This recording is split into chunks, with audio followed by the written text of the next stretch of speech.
ಕನ್ನಡದಲ್ಲಿ ಅವಕಾಶಗಳಿಲ್ಲದೆ ತೆಲುಗಿಗೆ ಹೋದ್ರ ವಶಿಷ್ಠ ಸಿಂಹ. ಚಿತ್ರೋದ್ಯಮದ ಅಚ್ಚರಿಯ ಹೇಳಿಕೆ ವೈರಲ್.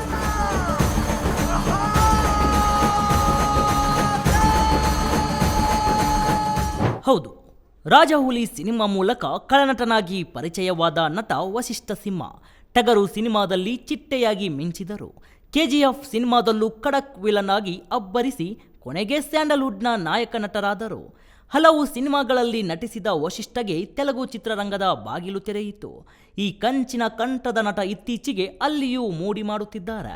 ಇದರ ನಡುವೆ ಕನ್ನಡದಲ್ಲಿ ಅವಕಾಶ ಕಡಿಮೆಯಾಗಿದ್ದರಿಂದ ವಶಿಷ್ಠ ಟಾಲಿವುಡ್ಗೆ ಹಾರಿದ್ರು ಎನ್ನುವ ಮಾತು ಕೇಳಿಬಂದಿದೆ.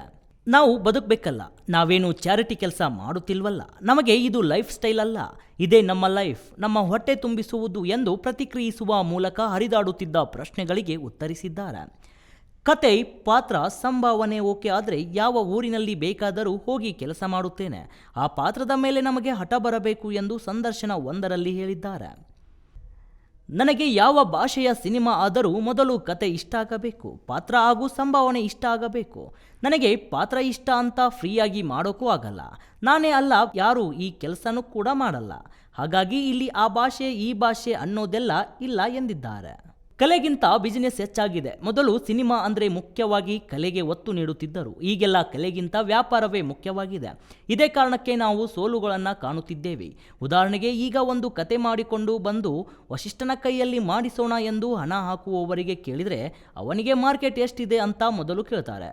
ಈಗ ನಾವು ₹1000 ಗಳಿಸುವ ನಿಟ್ಟಿನಲ್ಲಿ ಪ್ರತಿದಿನ ₹10 ಕಳೆದುಕೊಳ್ಳುತ್ತಿದ್ದೇವೆ ಎಂದು ಚಿತ್ರರಂಗದ ಬಗ್ಗೆ ಪರೋಕ್ಷವಾಗಿ ಬೇಸರ ಹೊರಹಾಕಿದ್ದಾರೆ. ಅಷ್ಟೇ ಅಲ್ಲ, ಒಂದು ಇಂಡಸ್ಟ್ರಿ ಅಂದಾಗ ಕೇವಲ 4-5 ದೊಡ್ಡ ಸ್ಟಾರ್ಗಳ ಮೇಲೆ ಹೊರೆ ಹಾಕಿ ನೀವೇ ವರ್ಷಕ್ಕೆ 3-4 ಸಿನಿಮಾ ಮಾಡಬೇಕು. ಇರುವವರಲ್ಲಿ ಪ್ರತಿಭಾವಂತರು ಯಾರೆಂದು ಗುರುತಿಸಬೇಕು. ಮೊದಲು ನಮ್ಮವರನ್ನ ಗುರುತಿಸುವ ಕೆಲಸ ಆಗಬೇಕಿದೆ.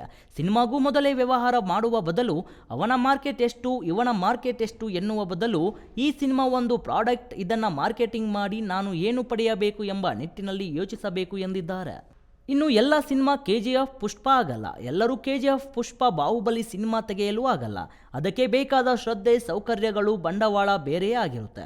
ಹಾಗಂತ ಬರುವ ಎಲ್ಲ ಸಿನಿಮಾವನ್ನ ಕೆಜಿಎಫ್, ಕಾಂತಾರ ರೀತಿ ಬಂಡವಾಳ ಹಾಕಿ ತೆಗೆಯಲು ಆಗುತ್ತಾ? ಸಿನಿಮಾಗೆ ಜನ ಬರಲ್ಲ ಅಂತಾರೆ, ಜನಕ್ಕೆ ಇಷ್ಟ ಆಗುವ ಸಿನಿಮಾ ಕೊಡಲಿಲ್ಲ ಅಂದರೆ ಯಾರೂ ಬರಲ್ಲ. ಇಲ್ಲಿ ಪ್ರೇಕ್ಷಕರೇ ಬಾಸ್ಗಳು, ಅವರ ಅಭಿರುಚಿಗೆ ತಕ್ಕ ಸಿನಿಮಾ ಮಾಡಬೇಕು ಎಂದು ಸಲಹೆ ನೀಡಿದ್ದಾರೆ. Varun M, speed plus Karnataka, Bengaluru.